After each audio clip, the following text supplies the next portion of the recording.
जो ना कर सका अमेरिका, जो ना खोज सका ब्रिटेन, जहां नहीं चल पाई चीन की चालबाजी, उस तकनीक के दम पर रूस ने कायम की बादशाहत।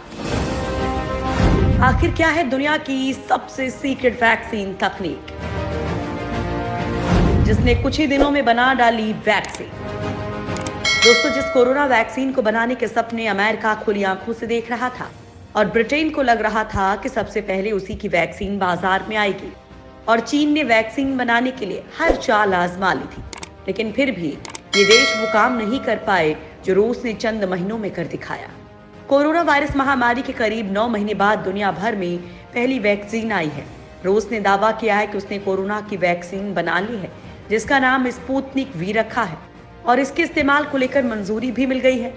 मगर रूस के इस दावे को दुनिया संदेह भरी निगाहों से देख रही है, क्योंकि इस वैक्सीन की तीसरे फेज का ट्रायल अभी पूरा नहीं हुआ है और अब तक दूसरे फेज के परिणाम सार्वजनिक नहीं किए गए हैं। इसलिए भी दुनिया भर में इस पर सवाल उठ रहे हैं।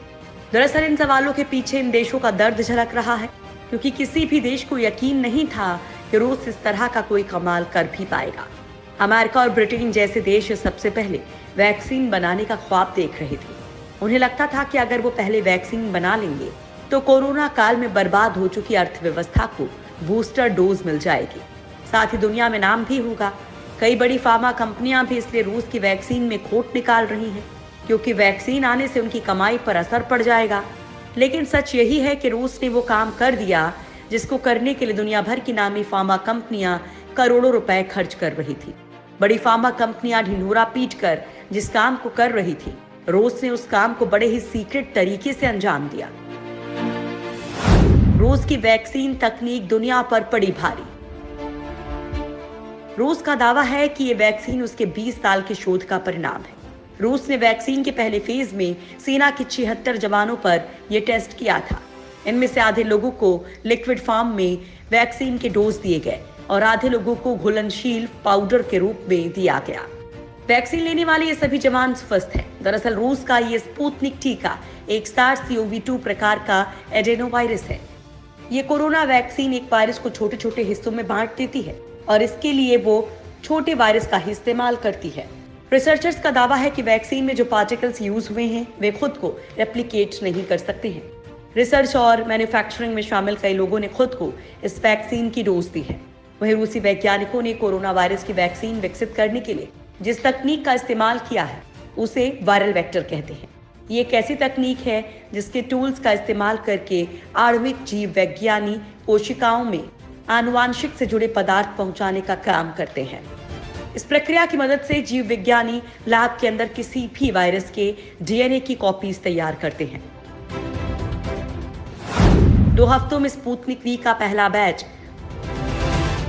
रूस के स्वास्थ्य मंत्री मिसाइल मुराज़को का कहना है कि पहले चरण में वैक्सीन स्वास्थ्य कर्मियों और उसके बाद शिक्षकों को लगाई जाएगी। रूस की कंपनी सिस्टेमा ने वैक्सीन का उत्पादन शुरू कर दिया है और रूसी वैक्सीन स्पुतनिक वी का पहला बैच 2 हफ्ते के अंदर आ जाएगा। रूस के स्वास्थ्य मंत्रालय की वेबसाइट पर दी गई जानकारी के मुताबिक 1 जनवरी 2021 से वैक्सीन का पूर्ण रूप से वितरण शुरू करने की तैयारी है। रूस की वैक्सीन के लिए एक ट्रेसिंग ऐप भी तैयार हो रहा है जो लोगों के स्वास्थ्य पर निगरानी रखेगा।